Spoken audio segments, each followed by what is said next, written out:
If you're a technician right now and your back doesn't hurt, I can tell you right now, someday it will.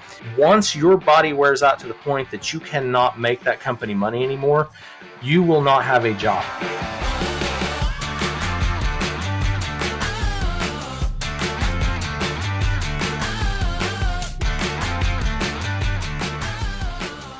Good evening, ladies and gentlemen, and welcome back to another exciting, thought-provoking episode of the Jaded Mechanic Podcast. My name's Jeff, and I'd like to thank you for joining me on this journey of reflection and insight into the toils and triumphs of a career in automotive repair. After more than 20 years of skin knuckles and tool debt, I want to share my perspectives and hear other people's thoughts about our industry. So pour yourself a strong coffee or grab a cold Canadian beer and get ready for some great conversation.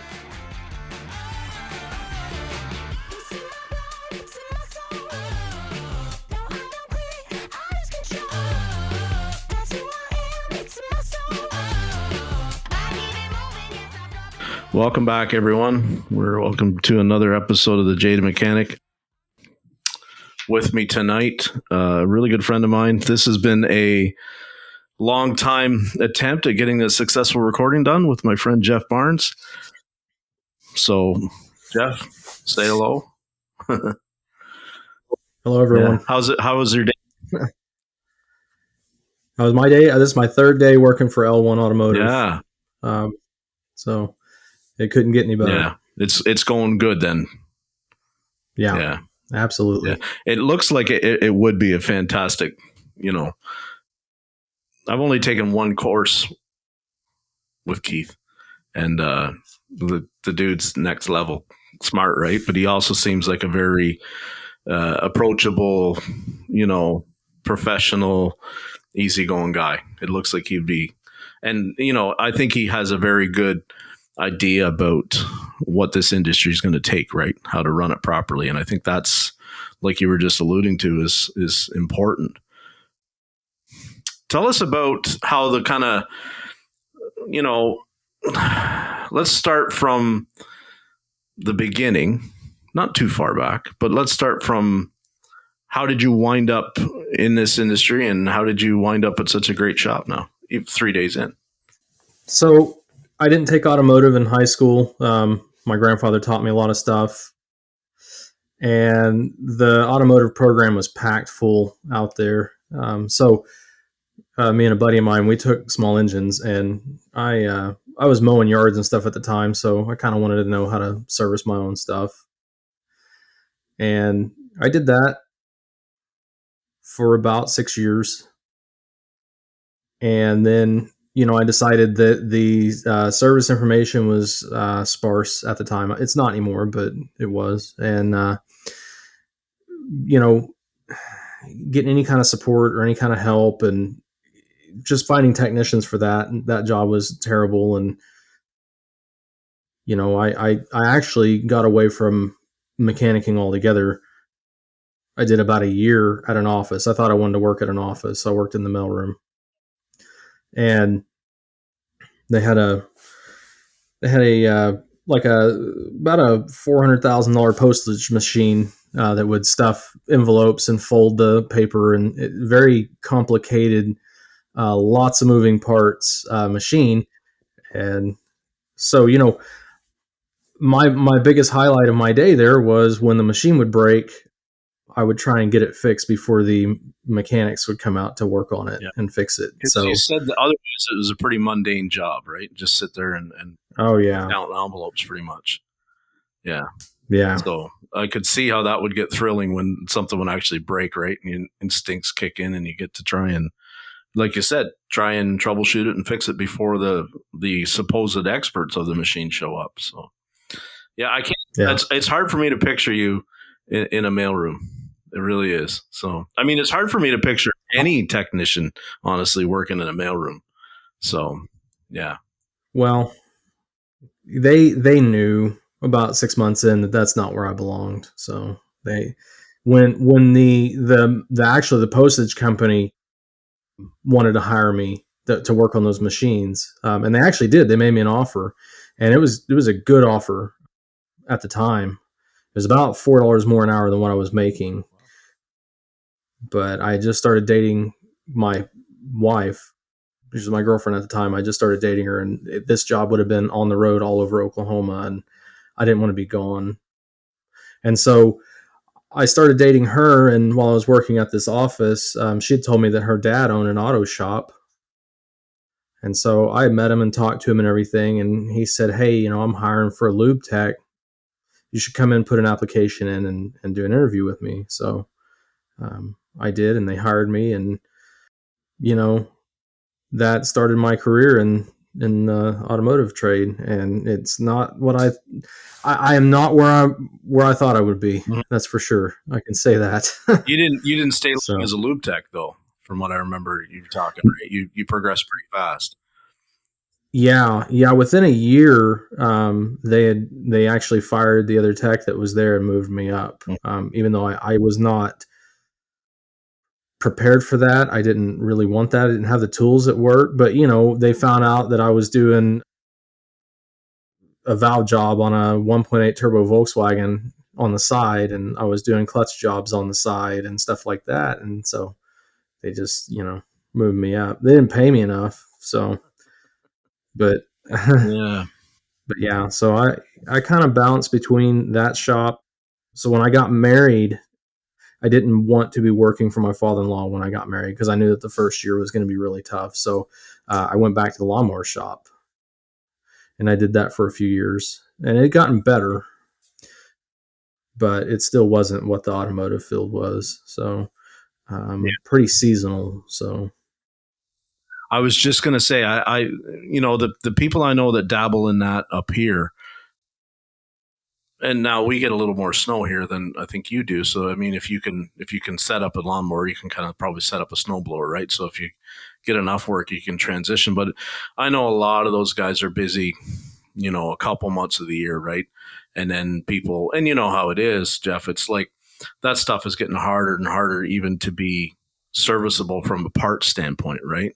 Like there's not the parts support to go and stick a carburetor on it. Like that's because, welcome to the wonderful world of ethanol, right? It's hard on anything that's still running a carburetor. And, so I can remember working on my friends a few years ago. It wasn't hard to diagnose. It wasn't hard. You just couldn't get parts. And it wasn't even a situation that was an older machine. You just couldn't get parts for it. It was not a supported thing, because it's like, well, you're only talking about an $800 machine here.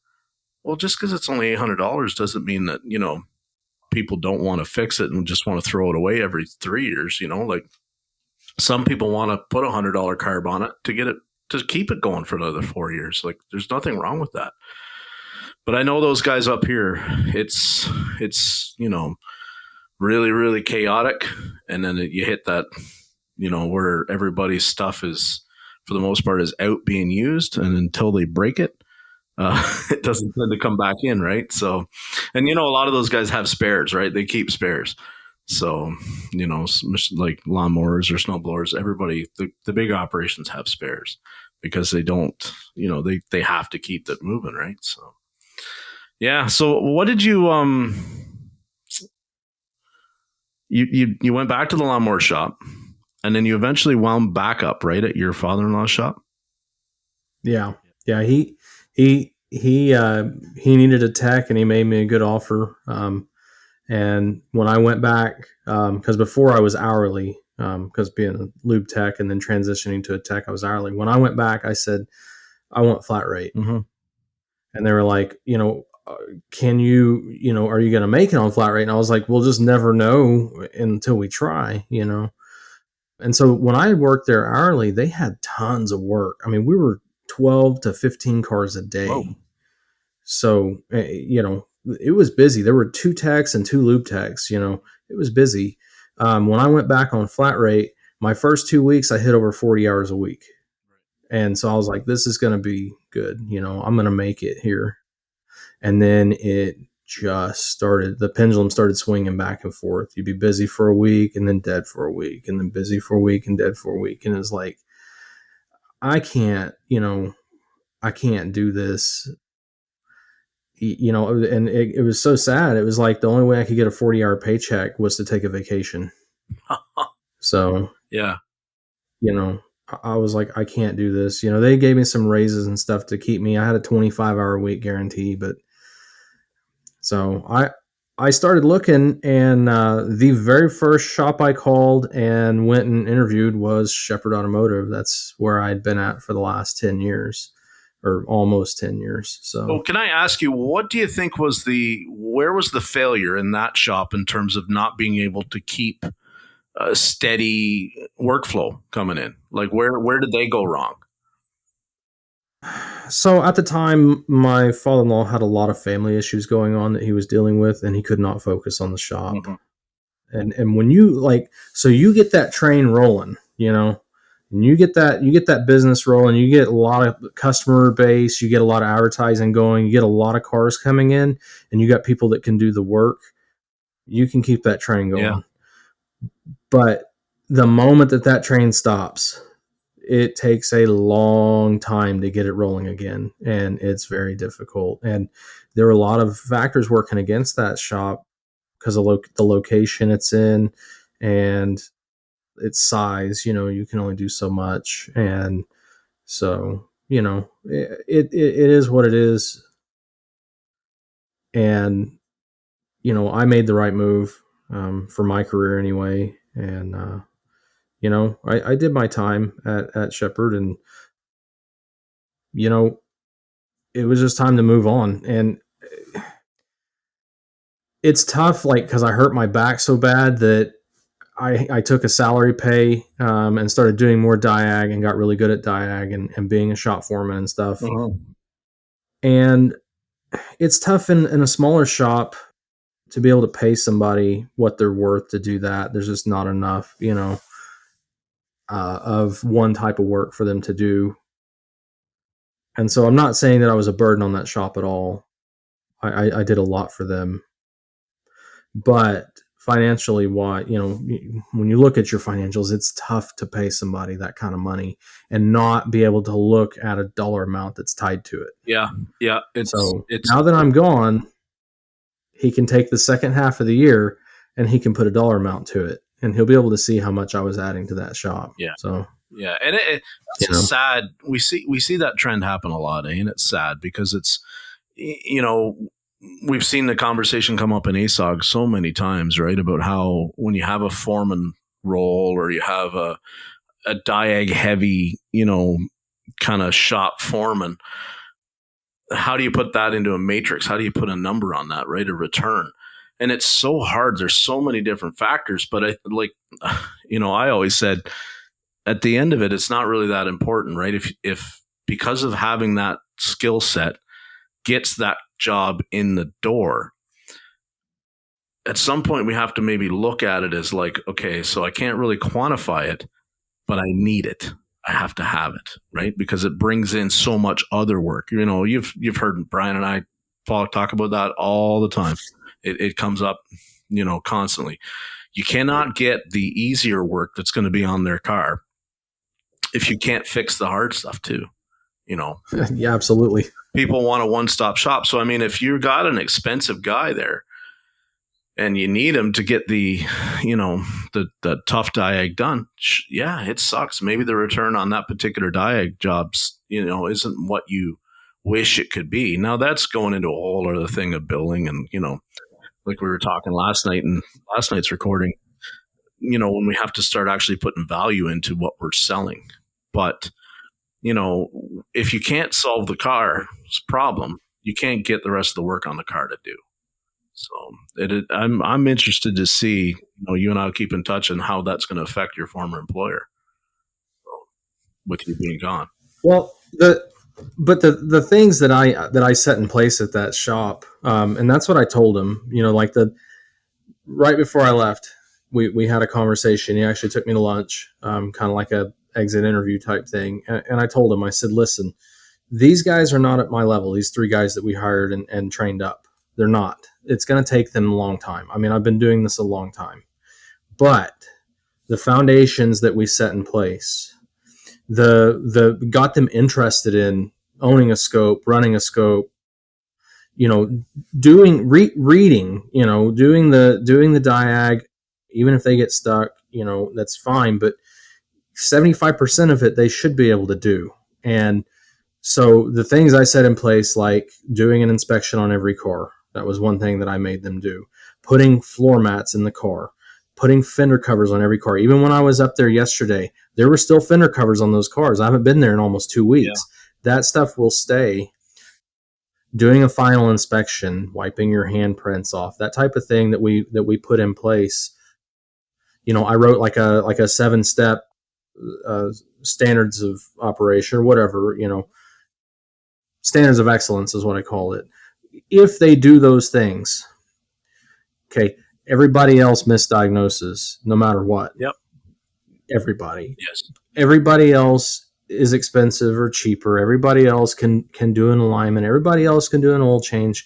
But those things that they're doing, not everybody else is doing. And so they'll still be okay. Yeah. They will be fine. Yeah. You know, I hate to, like, I thought, man, if I leave here, they're going to go out of business. And I know a lot of guys think that. They're not. They were in business before I got there.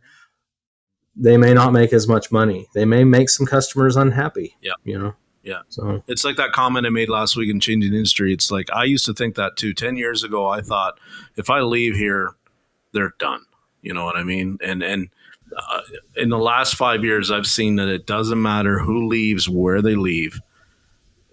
You're not going to be, it's not like pulling the plug out of a boat and watching the boat sink. It doesn't have that kind of effect. It may lose a little bit of forward momentum when somebody, you know, vacates, but you're not going to be the one person that's going to cause that ship to sink. None of us are. It eventually may, you know, but they'll. You know, I think with me being there as a foreman and the things I was required to do, you know, it was tough for me to let these guys suffer and try and figure it out on their own. You know, a lot of times the owner's looking at it going, we got to get this car out of here. You need to go back there and help them, you know. And it's not me being mean. It was me saying, hey, if I'm not here, even if I'm just on vacation, they need to be able to do some of this, you know. And so in my absence now, they have to do it.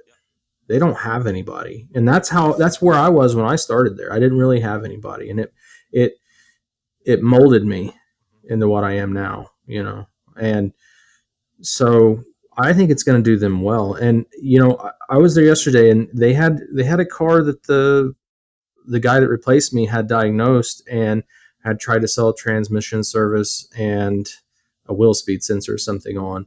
And they were like, maybe we ought to let somebody else look at this, you know? Yeah. Because the transmission fluid on it was bright red. It's Yeah. like, I don't think that's going to fix it. No. So, and the speed sensor, so they let, sorry. And the speed sensor might be having maybe on how the transmission's, you know, what it's doing, but you know, there's variables there too, right? So, but the newest tech who wants to do the diagnostic stuff, who has paid for his way to go to ATG classes and went to Vision with us twice. He took that ticket over, and he didn't know that the shop had an exhaust back pressure tester, so he just made one out of his compression gauge and some fittings. And he stuck that in there, and he said that thing was at 8 psi at idle, and when he revved it up, it blew the hose off. Yep. So he figured it out, you know, and that makes me feel good. Not that I did that. He did that for himself, but I set the wheels in motion on that, you know, and so they're going to be okay, you know. And I was there doing a programming on a used Ford Fusion module, PCM. So that's something that, you know, eventually they'll be able to do. They do have a J-box and a partition PCM that I set up, but right now it's not something that they're going to be able to do without sending somebody to class, you know. So did you worry about that? Sorry, I didn't mean to cut you off, but did you worry about that when you kind of took this job with L1 and you knew that you might be going back into that shop to do some programming for them or, you know, stuff like that? Did you worry at first that you wouldn't be all that welcome, or did you kind of... No, it was pretty safe. Yeah, no, we're still in we're still all friends. There's a reason why I stayed there for 10 years. There's a reason why they kept me there for 10 years. I mean, yeah, I could be an asshole, and I'm, when it comes to most things, I'm always right. But, I think he saw it. And what do you, it's not like I was leaving to go to a competitor, it's like I was going across the street. And I mean, that's what I've always said. If my wife wanted to leave me for Jason Momoa, I'm not going to be upset. Okay, I get it, and I think that's kind of how he felt about it. He's like, this guy's taking a career move that could take him places further than what this shop can, and I'm still going to be around. I'm still going to help them. It's going to cost, but they can still get this stuff done. They made money on that programming, and they didn't have to lift a finger. Dude towed it in. They sold the programming for, I don't know, let's say $300, and we did it for $150 for them. They made money. Easy money. More money than they did when I was working. Easy money. Yeah. Yeah. It's time to bring the rates up then. Time to bring the rates up then.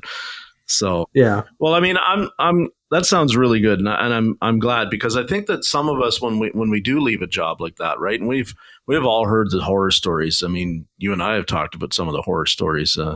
Somebody messaged me just earlier tonight after listening to the podcast that dropped today, and they had quite a horror story about, their 2 weeks notice and how their shop owner was.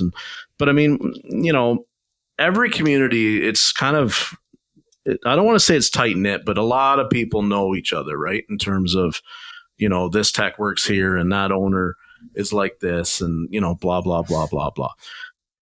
And it's something that definitely people make a consideration when they make moves, right? Is how is it going to look, or God, how comfortable am I going to be? How well am I going to fit? Because you never know until you get there, right? You never know. Like you made your move to L1, and Keith's pretty well known. We know what he's like. He's got a stellar reputation. But did you have any apprehension at all? I mean, other than of going? Because I mean, it still is a new shop. It's new coworkers, new, or did you have any kind of enough experience with them before making the move that you felt like it's just, I mean, I've been friends with the two Zachs for a while. I've known them for a couple years anyway. And I've known Keith for like 5 years. So I went up there in January and went and rode with one of their guys, Zach, for a day. I would say my apprehension is I've been in the shop for my entire career, and now I have to deal with customers. Okay. Yeah. So yeah, because your role now is you're doing mobile for Keith. Right. You're out programming and mobile programming. So yeah. Which before you were just kind of handed a work order and a set of keys, and not as much customer relations, right? But right. So I think you're going to do fine at that. I don't think at all it's going to be any kind of difficulty for you. Well, you're a well-spoken, I mean, working. So I'm not dealing with the owner of the car, So it's just still like dealing with a service advisor, an owner, and a technician. I mean, it's the last 4 years really prepped me for doing this. I have to go talk to the tech, and I have to tell him why he was wrong, or where he, went down the rabbit hole. Yep. And I don't have a problem doing that. I've done that, for a while, and I've had techs that get upset at me. They don't want anybody looking at their work. They get offended by it and stuff. And I don't do it in a condescending way, or I try not to. I'm sure sometimes it's tough when you're telling somebody what they did wrong. You can hurt some feelings. Sure. That's not my goal, is to go into these shops and tell them what they're doing wrong. I'm just helping them get to the next step so they can get that car out of their bay and make their customer happy. And if they get offended by that, that's fine. that's when I tell them that there's training classes in Tulsa coming up, and they can pay for that and go. That's where I learned it from. That's how I know to do it, and they're welcome to go to those classes. One thing that we don't do is deprive our customers of the opportunity of learning this stuff. Even though you would think that, well, that could cut you off at the knees and hurt your business, I really don't think it will. I think there's still going to be enough to go around. So what it would help is, like the shop that I've been at this week multiple times, is they if they could learn some electrical and know that to stop swapping the PCMs in these Hondas, because they're creating more and more problems. Yeah, So. I agree. I don't think that you guys around and saying, okay, well, we show up at your shop and we do this for you. But if you want to learn what I just did, come out to this course and we'll show you exactly what we did. We'll tell you what equipment you need and how to log in and do it and all that kind of stuff. I think that is way more welcoming than to somebody to show up and act like you're the wizard behind the curtain, at Wizard of Oz, and keep all these little secrets and just hand them a bill and not really tell anybody anything. I think that's sometimes when mobile guys get a bad rap or people are apprehensive to use one, is because I think there are guys out there that do that. And I understand why they do it. This is not me running them down. I think that if you show them a little bit of what you're doing and give them the offer, they're not going to jump all over to try and, keep minimizing how many times they have to call you. They just want everything. I think everybody just wants to become better, right? And let's be real, we just want to get the cars done. I think that's even sometimes why we talk the way we do. And it some people, like you said, when people's feelings get hurt or it comes across as crass or, it's because we're so used to that time crunch, of it's already a problem car, it's already overdue, blah, blah, blah. It just sometimes comes out a little crass and it's not meant to.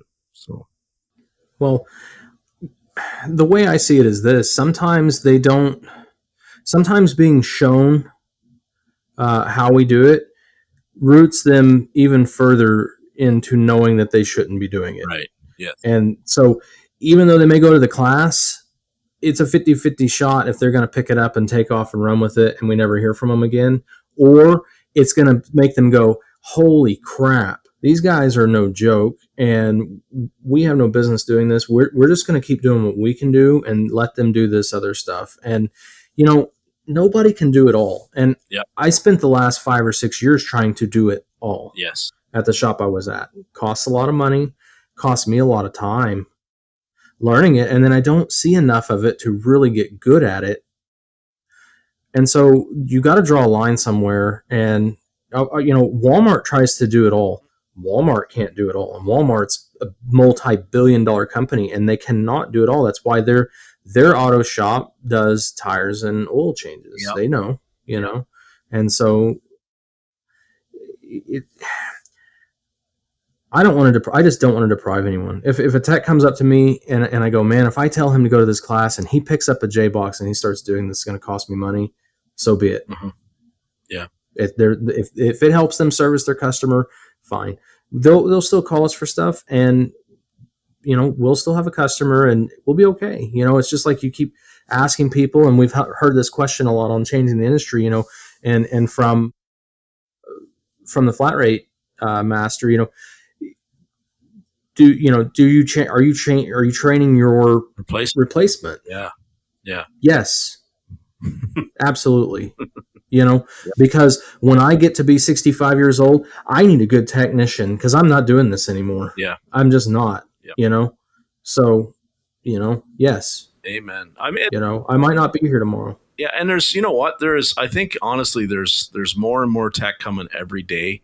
And I think there's going to be more than enough customers for the people that can do the tech to get it done. I think we are going to run out of time just to get these kind of jobs done, because I think it's as it keeps going and, the technician shortage gets bigger by the day, Yeah, I mean, if somebody, like you said, picks up a J box, goes to one of L1's training courses, and starts to have to call you guys less, there'll be another customer ringing your phone that needs you guys to come and put out a fire. There's nothing wrong with that. That's just the evolution of what this business is supposed to be. It's how many years ago, 30 years ago, there wasn't a mobile tech hardly to speak of, right?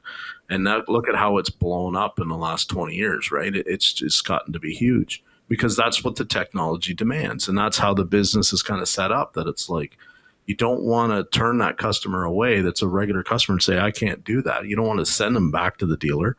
You've built a rapport with them. So you call in the expert that can do it and you keep everybody happy. It's a very good, necessary thing. Yeah. I applaud you guys for doing the training and all that kind of stuff. And I mean, and it's not just the training in the class. It's like you said, I don't think you're going to be the type or anybody that would work for L1. If the tech is there and, he wants to come over and look over your shoulder as you're doing the programming, you guys are not going to say, hey, get away from me. Don't, you're going to be more than helpful in showing them what's happening, because that's what it's about. Thank goodness somebody showed you at some point, right? Yeah. So we have to keep showing the next generation.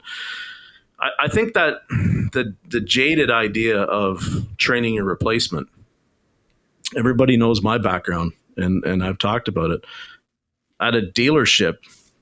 Yeah, it's a very real thing. And I take a very different attitude towards it when I'm in the dealer because of like we talked about, the dog eat dog environment, right? You have to be very cautious about how many of your cards are in your hand that you show, because, you can get from in a good spot to a not so good spot if you just are always, feeding other people the information that you had to sacrifice to get. I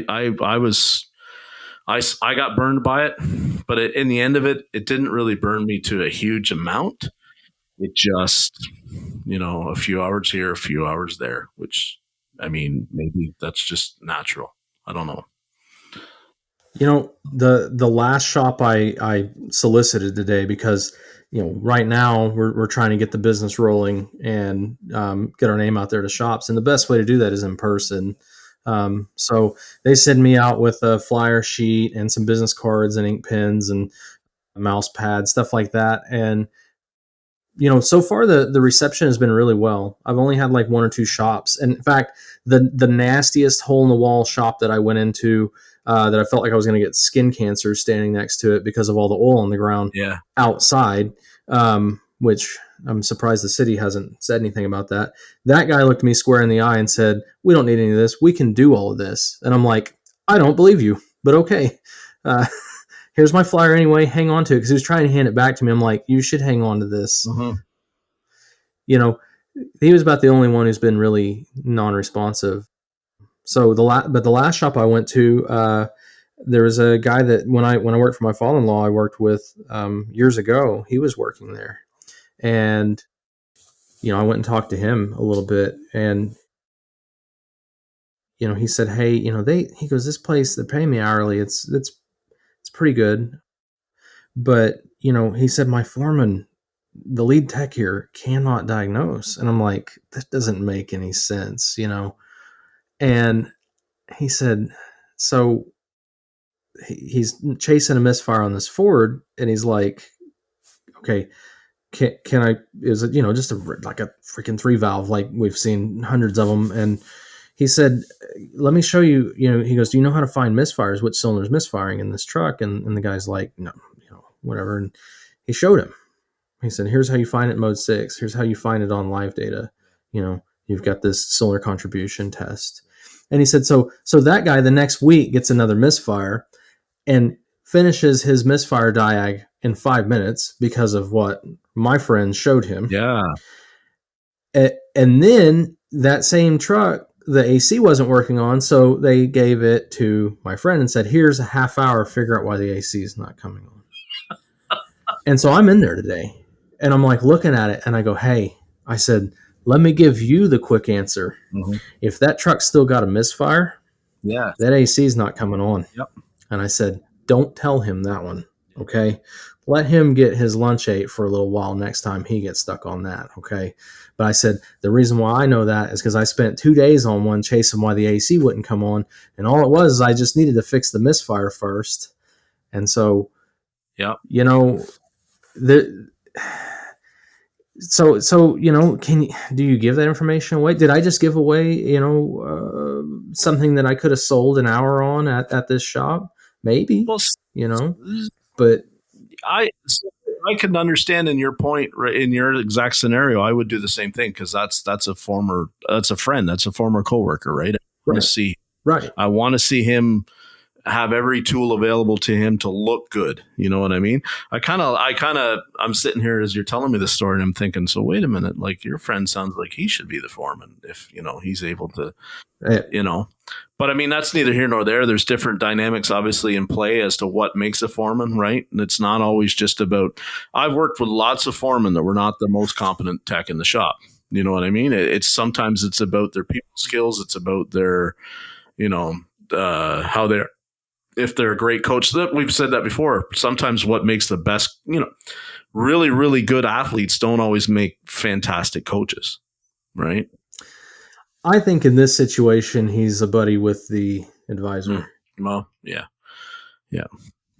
So, but it is what it is. But part of what I've been doing while I'm out and about is I've been asking these shops. I'm like, do y'all listen to any podcasts? And they're like, about what? And I'm like, well, automotive podcasts. And like, what do you mean? And I'm like, I'm gonna build a flyer sheet for that too. Just with like a laminated flyer sheet. Hey, this is our owner. Because we need that. People. I tell them, I go, do you know Keith Perkins? And they're like, no. And I'm like, you need this flyer. And so we need some information about him, but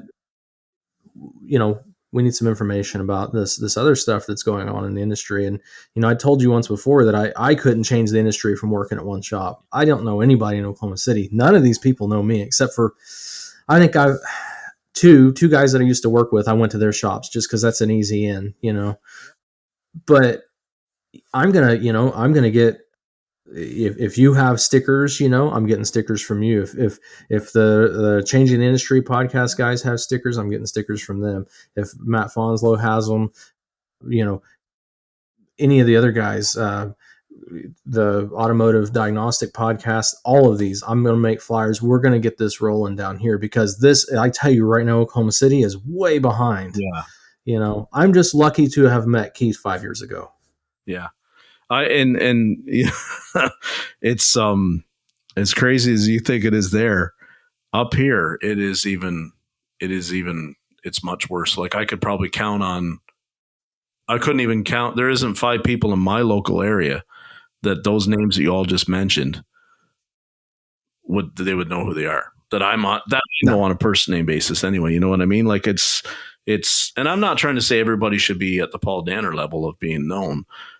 Although it's crazy how many people you still talk in the industry that have never. They won't know him either. Right. But I mean, there's a handful of people that I talk to in the industry locally, and they wouldn't know who, Keith is or what ASOG is or anything else. And I understand why it is. I think it's just some people are just, they can bring the car in and they get the car fixed and the car goes out the door. And when they turn the key in the lock at 5 o'clock and they go home, they're not thinking about this kind of stuff, right? They're on to maybe, arguably the really important stuff. They're into their family stuff and that's all cool. But I mean, man, it's hard for me to still wrap my head around the idea that like a guy like Keith and, Matt Fonslow and that they don't know who they are. You know what I mean? That they don't know. I guess if you're not, it goes back to what they're always talking about in ASOG and Changing Industry, right? If you're not in that 10% of the industry that's actually doing continuous training and upgrading and whatever you want to call it, you may not know. And, but it's baffling to me, and it's worse up here. I can honestly say up in Canada, I'm talking to more and more guys, and the big cities I'm sure are probably different, but in my rural kind of little hole in the province, it's not. We're behind too, for sure. We're definitely behind. It's it's even crazy when you go to the Napa training that happens once a month. You'll see the same 10, 12 shops are there. They've got representation there, and that's such a small fraction of what's around locally. You're just like, how can this is actually a really good course. How come there's not more people here? And, we can go into a whole other different situations about, it's the fact that it's at 5:00 at night and it's on a Monday and it's, people are tired, all that kind of stuff. So, but when you walk into these shops, what do you see? Like when you get in there, now I know a lot of it is programming, but what's the general shop when you walk in? What's it look like? What's it feel like? Does it feel like that they're getting a lot of that work and they need to make the transition to more tooling and more training? Like this is just a one and done type car once every 3 months or something, this kind of problem. Hold on. Let me go shut this dog up. Yeah, okay. Because he had surgery, so I'll go see what he wanted. There we go. So we're back recording. Okay. So the shops I've been to are kind of a mixed bag. I've been in some really clean, really nice shops that I'm like, wow, this looks like a great place. I didn't even know this was here. And literally across the street, I'm like, holy crap! Like, how has the city not shut this place down? So it's kind of a mixed bag, but I've kind of mentioned training and some of the other industry stuff, and they don't have a clue. And so I'm like, well, if you're already doing this well in one of these, a couple of these shops, if you're already doing this well, you're only going to do better, if you find out about this stuff. So everybody needs it. Even the nice shops are going to need it. None of us are immune to what's already here and what's coming. So, I just, it's every business is like that though. There's some restaurants I won't go into, yeah. And there's some really fancy restaurants that have really crappy food, Yeah. So you just never really know. I think there's never going to be standardization in our industry. So, and some of the crappiest looking shops were the busiest ones I was at. And I'm like, ew. Yeah. No. Yeah. And that does, when you see a full parking lot, that normally, regardless of the image, right? If you're seeing a full parking lot, Michael Berg talked about, and he just absolutely dropped a video this morning talking about how when people are looking for jobs as techs, key things to look for, right? And he's actually talking about kind of like, scoping out the places you want to go and make sure that the parking lot, the cars are not the same cars 5 days later, just sitting there, because that's a red flag, stuff like that. So when I see a full parking lot and I see, regardless of what it looks like, if it's always different cars, they're doing something right? They've got a market, that's for sure. They've got a reputation, whatever it may be, whether it's just that they're cheap or that they're fast but it's something. You hate to go by and see.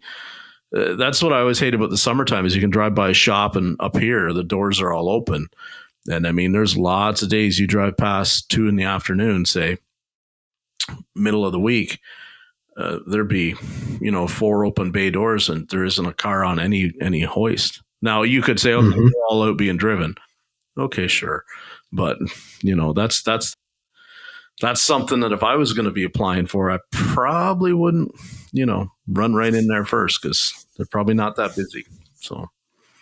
Yeah, so mobile for me, at one point I thought that was going to be my future in the industry, and I'm glad I didn't do it because Canada winter sucks to do anything working outside, and then B, I don't know if I've got the right the right stuff to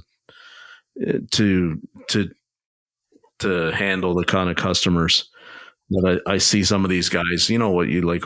You watch them on YouTube or whatever, right? And you see them, and it's like, yeesh, those cars that you're getting called out to work on, or those jobs that you're getting called out to do. It's just like, I don't think I would want that clientele. I don't think I could handle some of those clienteles, because it's just, you're stopping at the zone and picking up the worst, cheapest parts and putting them on the car and collecting your money and driving away, and you don't care if it fixes it or not, right? It's somebody else, some other shop told them they needed X, Y, and Z, and you beat their quote, so you go and install X, Y, and Z and drive off out in the sunset. And it's not really what I wanted to do, and I don't think it was that way of doing it is necessarily the best thing for the industry. But what you guys are doing, completely different thing altogether. It's kind of,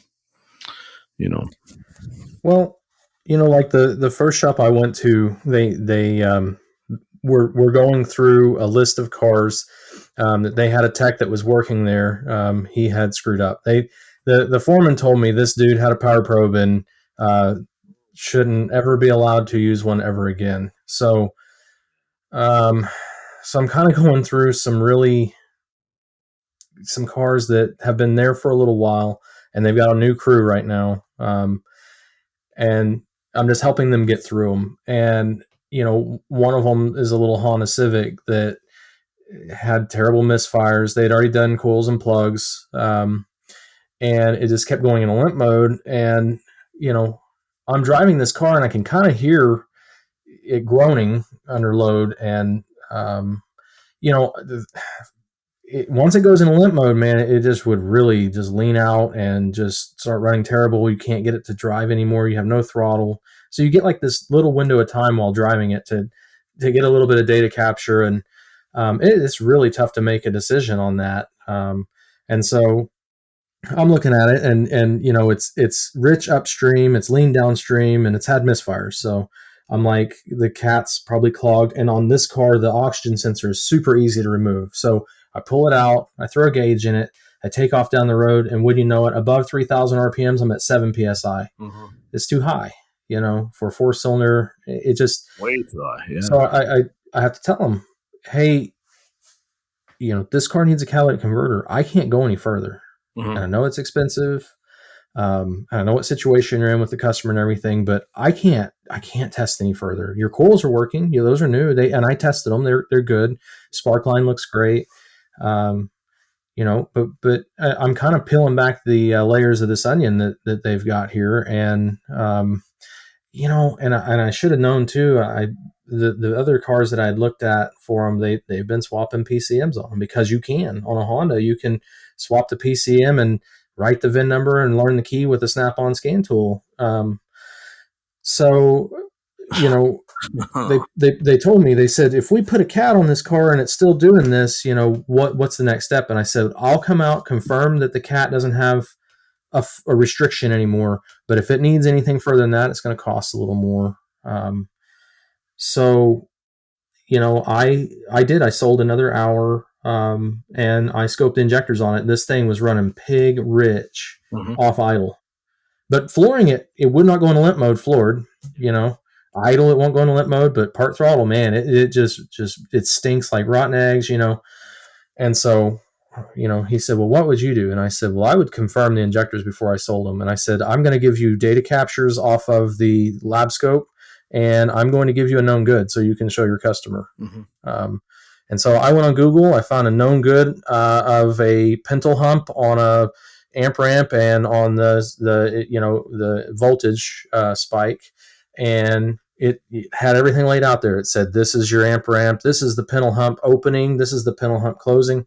And then I scoped the injectors on it, and sure enough, none of them have any pintle humps on them. So, and I go to him, and he's got his head in his hands like this, and I said, listen, this isn't your car. You didn't break this car. That's right. You're just trying to help them fix it. You don't own it. What's the worst that's going to happen? They come get their car and they're unhappy. They give you a bad review, And yeah. He said, man, I really get upset about bad reviews. And I said, I get it, but this will pass. There'll be more customers. you've got to get out of this one, and That so pull my hair out when somebody says that. I really get stressed about bad reviews, because to me, you should be stressed about the fact that you didn't fix the car. You know what I mean? right, but Coming from, but let's put the their priority. tech put them in a bad spot. Because we know that it probably what killed the cat was the crap injectors, right? And I mean, it sounded to me, and again, I'm not there, but it sounded to me like maybe this thing's had an engine swapped at some point, or something's been swapped, and you've got some injectors that are sat in a junkyard engine for who knows how long, right? And they no longer spray. So, right. This particular car is covered in silt. Oklahoma is very dry and very sandy. And this car is covered in fine dust. And so I set them up for success on this. I said, you sell these injectors, but when you pull the line off and you pull the injector oil off of this, you dump it into a glass container and you look at the fuel. And if it looks murky at all, it needs a fuel filter. And that means on this car, it needs a fuel pump. And I said, warn your customer, make them understand that if it comes to pulling the pump, it may come to pulling the tank and cleaning out all this dust. And I said, I hate that you're in the situation, but you didn't break this car. Mm-hmm. And, I mean, their tech misdiagnosed it. Okay. So maybe they take the coils and the plugs out of it Mm-hmm. and keep them for another car. I mean, they got a bunch of Hondas there. So, but everything else has been tested correctly by us. We have the tooling, and everything's been proven out. I have to tell them, hey, this is your next step. And then that's when I asked him, I said, did you guys put a PCM in this one too? And he said, yes. And I'm like, do you have the old one? And he said, yes. And I said, okay, we may need that, but right now we're going to do injectors on this car. And I have a really good feeling it's going to fix it, and it's going to be out of your hair, and you're going to move on. So it still drives me crazy when people toss PCMs and stuff for low power complaints with no codes that would point to, an East driver being a problem. That's so 1991, you know what I mean? Like, it's old Chrysler single board electronic controllers. That was, you just reach over and grab another one up from the car and you plug it in and see what it does. But I'm going to talk to them about that. And, like I said, this group of techs are new. They're not the ones that were there. It's a whole revamped. They hired a foreman, and he brought his own techs in with him. He handpicked. So I don't think going forward it'll be as bad, but I can tell you this. There are more modules in this shop than I have installed in my entire career. Wow. Yeah. The thing is that for $50 you can get a used module, and on Hondas and Acuras you can swap them around. Now you can't do that on the new stuff, and God help them if they get a global AGM in there and they try this. Mm-hmm. They will destroy every module in it. So but we'll be there for them. Yeah, exactly. Right. That's what you got to do. Yeah. Are they predominantly a Honda? Like, would they call themselves a Honda specialty shop then? Is that kind of? They were for years. Yes. And they were one of the best shops in our city. And they've had some hands change, and it's still the family, but, the techs that have been there for years had left, and they've kind of cycled through techs. And, the foreman told me some of them were high on methamphetamines when he showed up there, and he just started firing people. So I've never seen that at a shop, but I've heard about it. And, like I say, and he's telling me, he's like, a lot of the problems here is, and I hate to get back into this conversation, but he even told me, he said a lot of the problems that we're having here is flat rate pay. Yeah. These guys are ripping customers off. They're wanting their hours, and we just need to fix the cars. We don't need to be doing this anymore. So, and I firmly believe that and I'm going to get a lot of hate for this, but I don't care. But I firmly believe that the flat rate pay system feeds into addiction. It is an addiction. Chasing numbers is an addiction. Yep. And what we should be focused on is just fixing the cars. Yeah. So, amen. I mean, I'm not, you've heard me say it. We've talked about it, you and I. I'm not against the system. I just think that maybe the system needs to take a holiday from the industry for a while until we bring back around. We bring up the practices that need to be there for it to work. I'm not saying it can't ever work. I'm thinking the window of when it can work is getting smaller by the month with the technologies coming in and the way stuff is going. I'd be a hypocrite to say that it should go away because I made a lot of money on it for a lot of years. Oh, yeah. I was good. Yeah. But I mean, I think right now when we keep talking, we'll talk about Michael Berg, the flat rate master. When he talks about, it should be all these things should be going in place. And then you should work flat rate because that's the best way to work. I agree, but I count on one hand how many places I've actually worked where they don't try to, shave time to sell a job, where they don't try to shave time to, cut a break. That happens more than it doesn't happen still, unfortunately. And I understand we have some stellar people in the industry that stand up and go, I don't do that. It works at my shop because great, fantastic.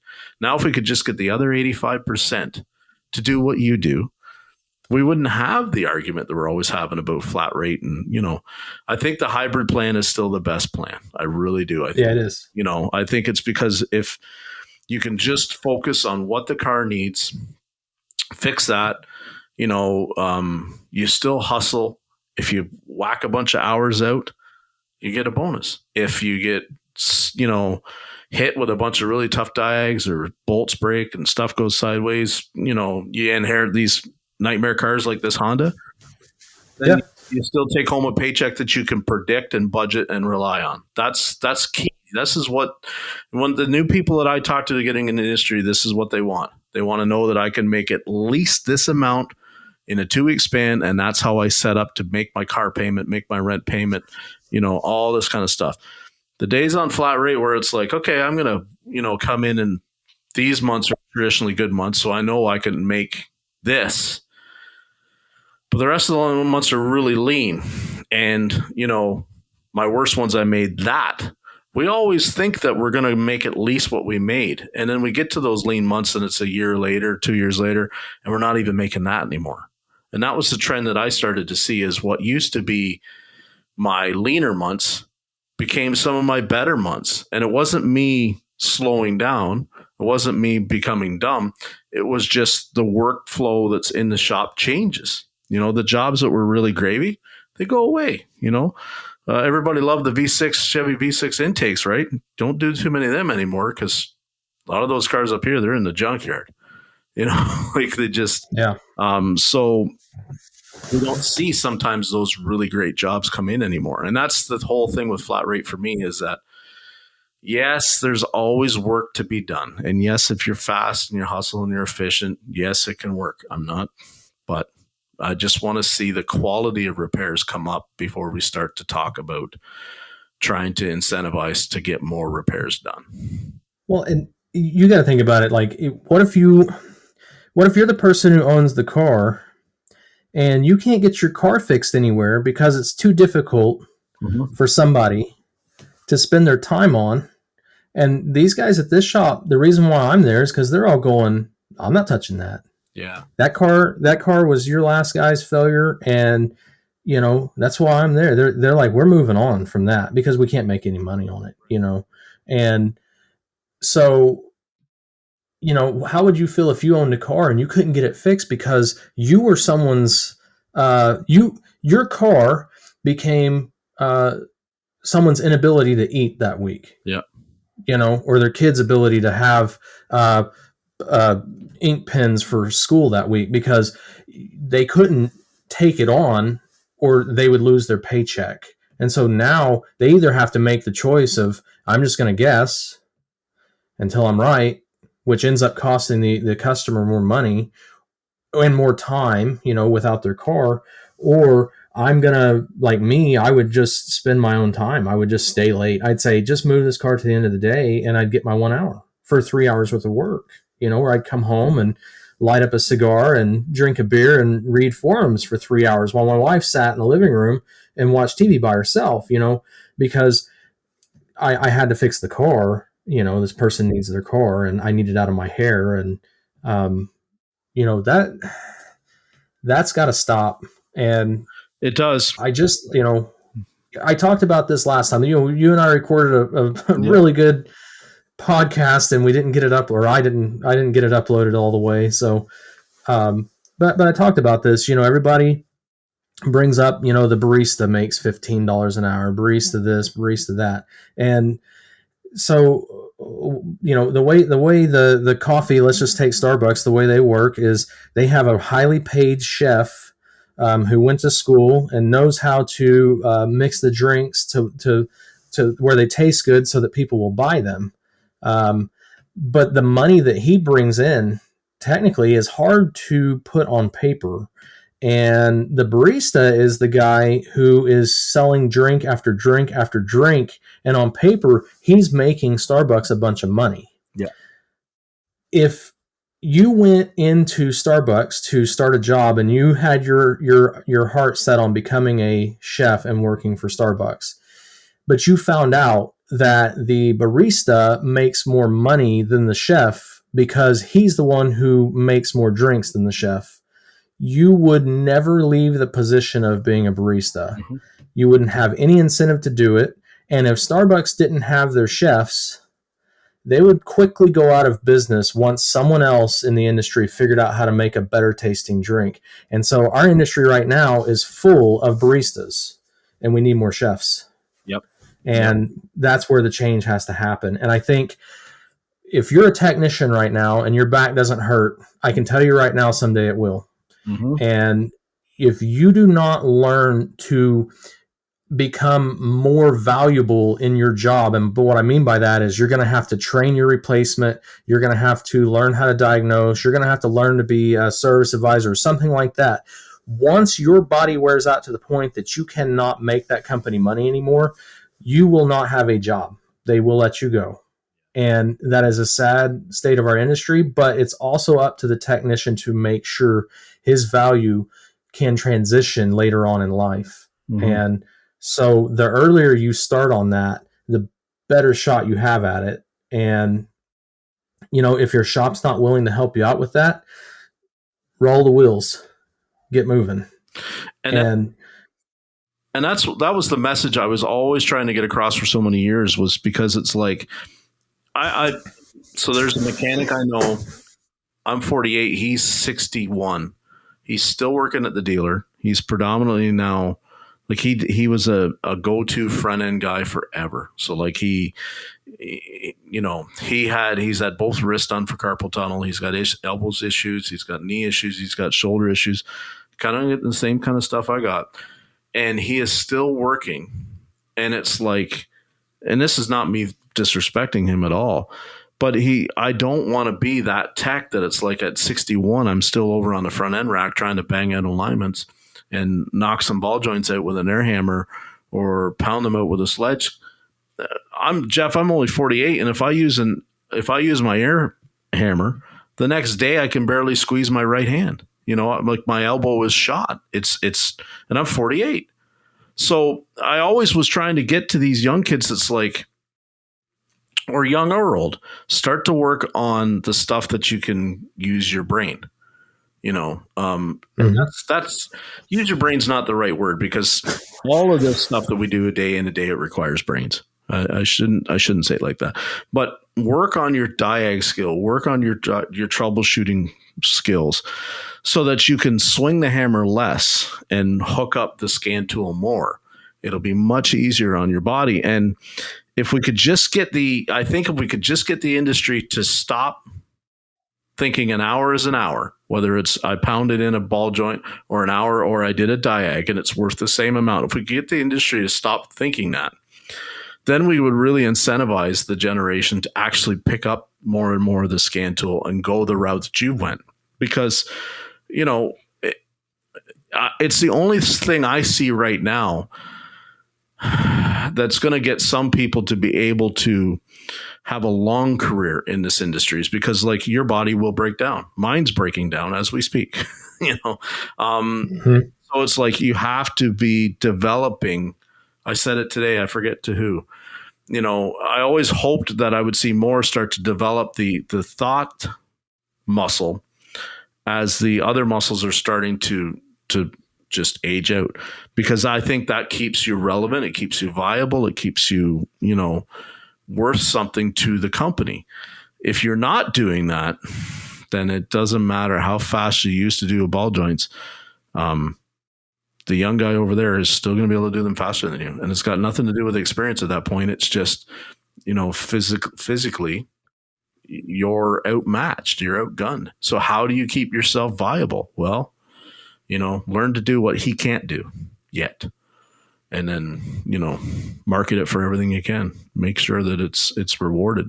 I was the same way. I used to, just like you, I'd come home at night and I had already spent, the allotted time on the car, and the car still wasn't fixed. And I would drive myself nuts. I'd be on the forums. I'd be on talking to people. I'd be, what do I do? How do I fix this car? I don't want to do that anymore. I don't want to donate my unpaid time, to take something on just for pride. Pride is important. We all need pride. But I want to be compensated and rewarded for that, doing that which somebody else couldn't do, and we've got to get away from that idea that it's only worth an X amount of hour. We have to get away from that.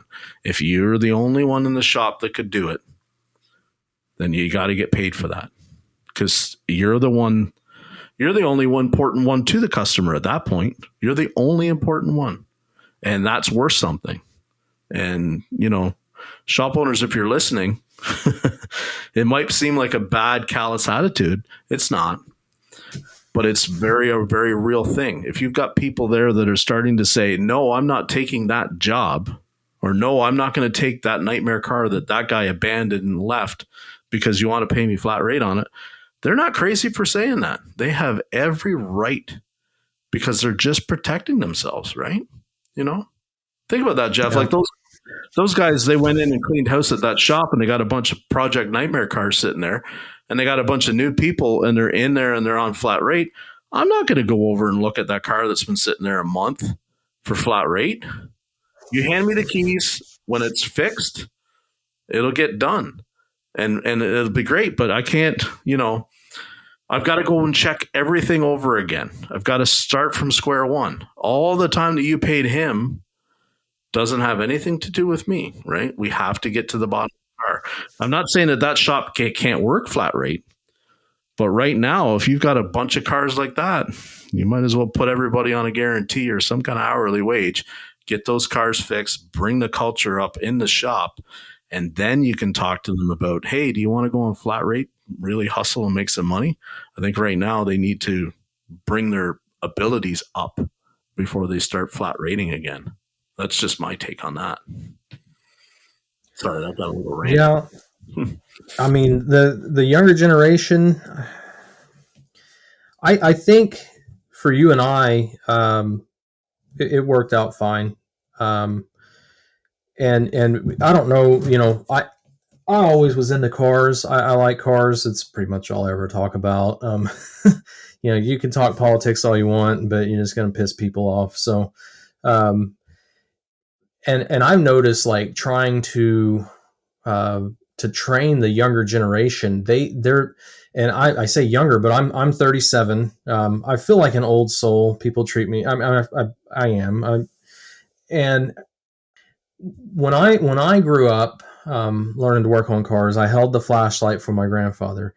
I heard a lot of cuss words. I tried to ask questions, and I got the, just shut up, I'm working, and it hardened me, to where I knew that's not being mean. It's just, he's trying to get this done. And he doesn't want me to get hurt. He doesn't want me to break something, and so, but I got into it because I got to do it. I physically got to do it with my grandfather, and, working on go-karts, working on his hot rods, that type of thing. And I noticed the younger generation, they'll ask me, do you watch this YouTube channel? I'm like, no, I don't. And they're like, do you watch this TV show? I'm going to go watch this, No, I don't. And that's what got them into it, was watching it. The thing is that when you watch Roadkill or you watch Hot Rod TV, they don't cuss you out, and they don't get mad at you for not holding the flashlight right. They skip over all the knuckle busting and all the cussing and having to go to the part store and back and getting the wrong part. And, they skip over all of that. And so these guys expect that. They want to come in, they want to build hot rods, they want to do what the YouTube guy does. And I'm like, sorry, we're not putting Holley EFI on this. Here's your carburetor gasket set. Knock yourself out, Yeah. So, and recently I had I let a tech struggle for 2 days to drill bolts out of the valve cover on a 3-valve Ford. But he needs to learn to do it. But after 2 days, he got off into the aluminum and got it really screwed up. And so they said, hey, go fix this. Let him move on.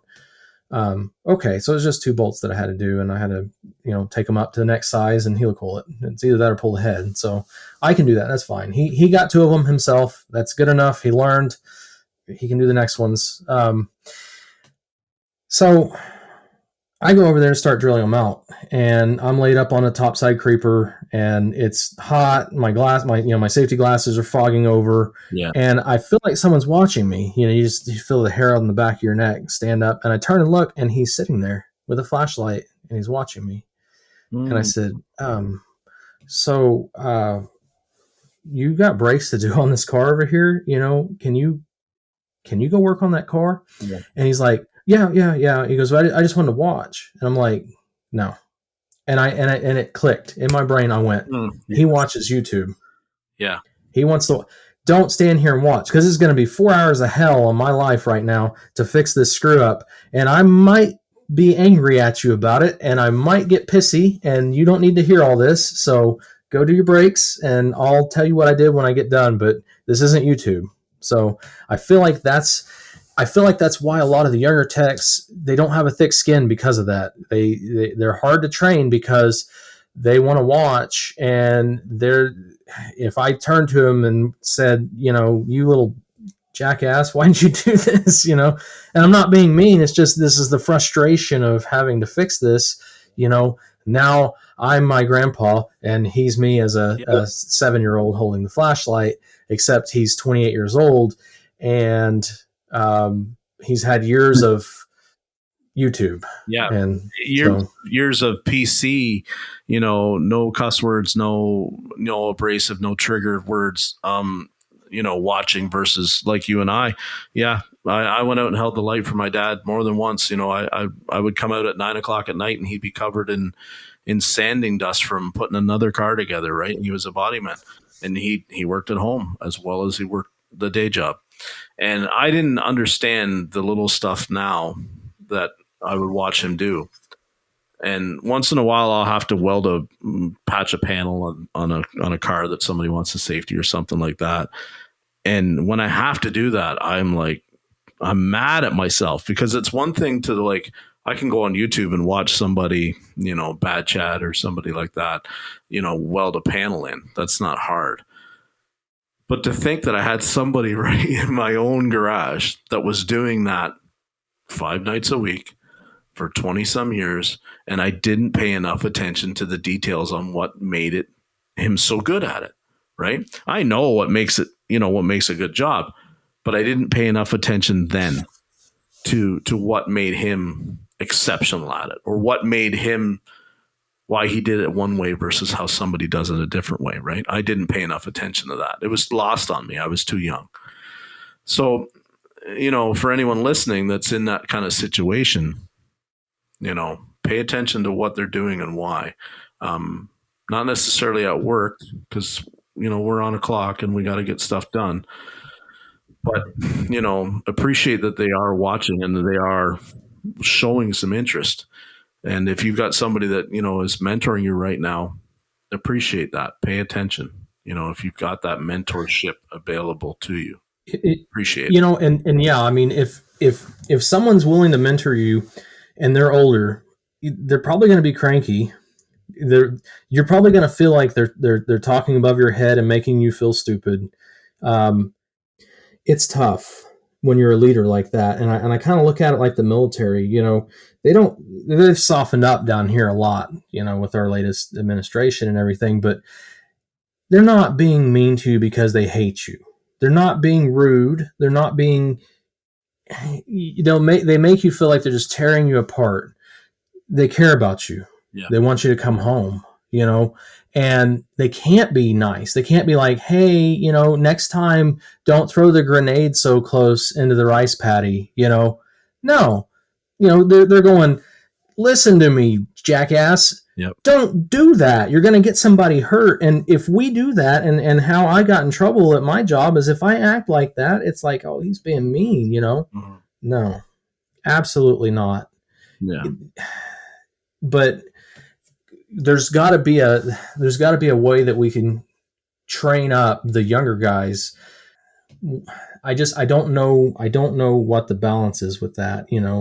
I don't know how to, because when I came up in the industry, nobody ever afterwards said, hey, I'm not trying to be mean, I'm just trying to help you out. No, they were just like, hey, next time do this, okay?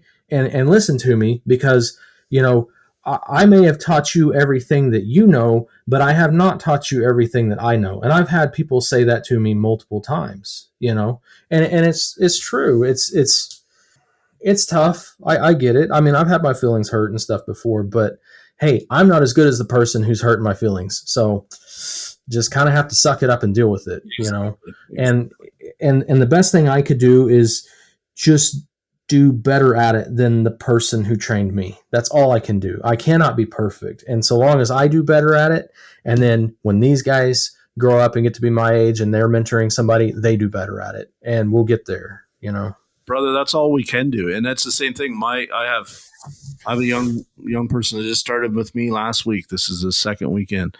And I said to him, I even forget how the conversation came up or something like that. But I said to him, I'll never say to you, hey, dumbass, you shouldn't have done that way. I said, the way I tend to approach things is I'm going to ask you, why did you do that like that? And I said, it's not because I'm trying to be sarcastic or condescending. It's because it's a legit question. I want to know why you did that way. Now, if you didn't think at all and it was just instinctual, okay, there's not really too much to go. But I said, if you can give me an answer as to why you did it that way, that helps me maybe understand how your brain works different than mine. And if we can start to understand how we think different, then we can start to work on how do we think alike. And then I can understand better how to get my message through to you on how I think stuff should be done.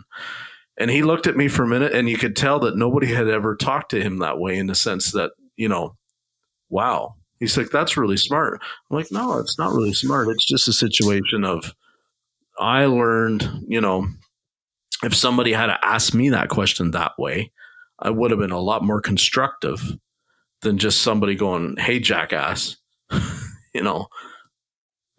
shine the light there, right? Like, instead, I want to try and ask them, why do you have the light shining there?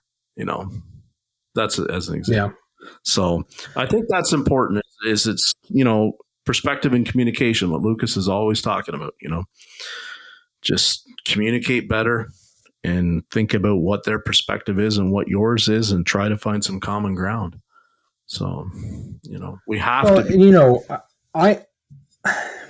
I work for the person who can be notorious for sticking it to people for not reading service information. Keith is a stickler for service information because he knows the answer is most likely in service information. And he's super smart. He's super successful. And some people think he's kind of an a-hole, Mm-hmm. And he can come across like that sometimes.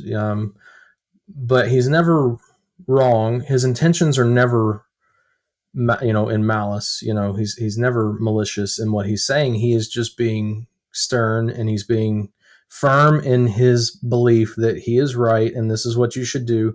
And a lot of times that comes across as, as rude or mean. But the saying that strong men create good times, and good times create weak men, and weak men create bad and hard times. And so right now we're in some hard times, and we've gotten lax on training, we've gotten lax on being involved in what we should consider a career. And we're in hard times right now. And so we're going to need some strong men to stand up and hurt some feelings and make people realize that in order to get past this point, we're going to have to grin and bear it and just do it. Mm-hmm. And so it's going to be sacrifices, and it's going to be, it's going to be unpopular. There's going to be some financial sacrifices that have to be made by some shops out there, right? Like, it's just, this is the reality. We were just talking about this the other day. You can turf a mechanic for, you pay them $30 an hour and you turf them because of, these issues. Yep, you can, and you probably should. But it may cost you $35 to get one that's going to come in with those same set of problems, because this is where the industry's at right now. So, that's not a cautionary tale to anyone out there. Like, if you've got somebody that's toxic in your environment, get them gone. We have no room for that. We have no time for that. But unfortunately, it's a technician's market right now, and to get just another body to come in there that might bring a lot of the same problems, it's going to cost you more money. So sometimes I think, I'll say it, and it's going to be a resounding theme on some of these podcasts: work on the people that you have. Work on helping them through whatever it is they're going through, what they're struggling with, where their shortcomings are. Work on them. It's not just about training them. It's work on their relationships, work on the culture that you have in the building.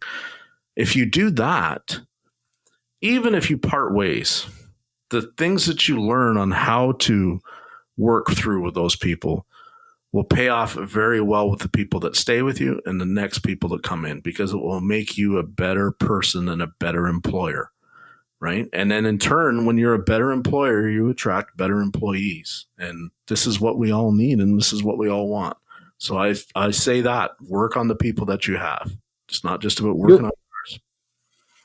Right. Yeah. You gain so much from building someone else up. And even if that person leaves, you have a set way of doing things now that will work. You can say, hey, Bill was in this position when he first started, and I know in 3 years, with the things that I've done at this shop with training and pay and culture and everything, that he will be at this certain level in 2 or 3 years. And so I know going into it with the new guy, Steve, it's going to be a couple years, but I'm going to get him there. He can get there. We can get this done, instead of, you're trying to just hire the perfect person. All these shops I've been to, they're all needing a diagnostician, and I'm like, I get it.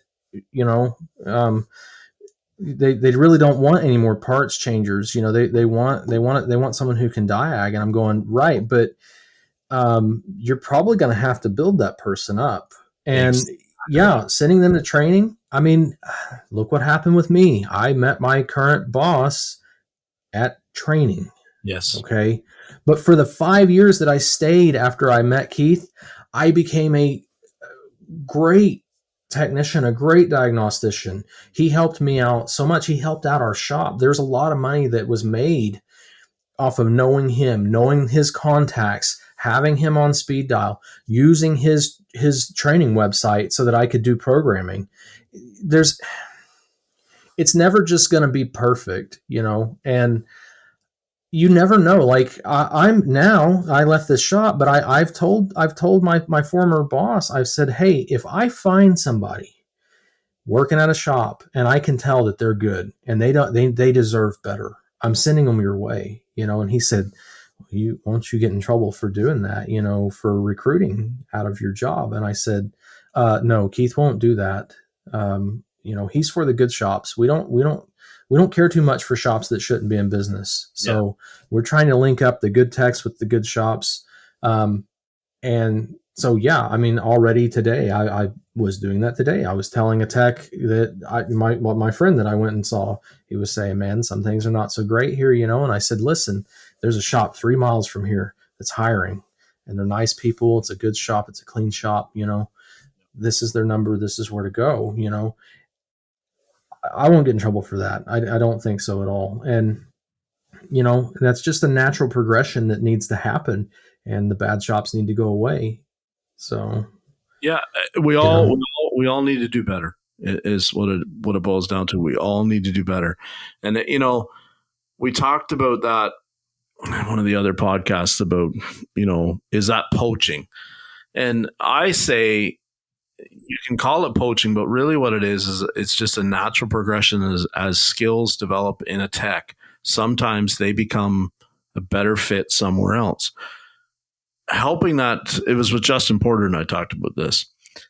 You have to realize a lot of the time, if you don't quote unquote poach that tech may not even stay in the industry. So right. All these owners that want to get upset about people poaching, let's remember the bigger problem. Yes, okay, so you lose an employee. That's a big problem. But if the industry loses another tech right now, I feel that's the bigger of the two problems. And that may be unpopular, and maybe people are going to say, you don't know what you're talking about because you're not a shop owner. That's cool. But the stats don't lie. We are in a shortage because techs are leaving the industry to go do something else. Matt Fonzo talked about, one of the top techs in the country that he knew leaves automotive to go work on forklifts. When we as an industry fail that level of tech, we don't have our shit together. And when we don't have our shit together, we can't really get mad at anybody but ourselves when that kind of thing happens, right? We all need to do better. Hey, if you could do me a favor real quick and comment on, and share this episode, I'd really appreciate it. And please, most importantly, set the podcast to automatically download every Tuesday morning. As always, I'd like to thank our amazing guests for their perspectives and expertise, and I hope that you'll please join us again next week on this journey of change. Thank you to my partners in the ASA group and to the Changing the Industry podcast. Remember what I always say, in this industry, you get what you pay for. Here's hoping everyone finds their missing 10 millimeter, and we'll see you all again next time.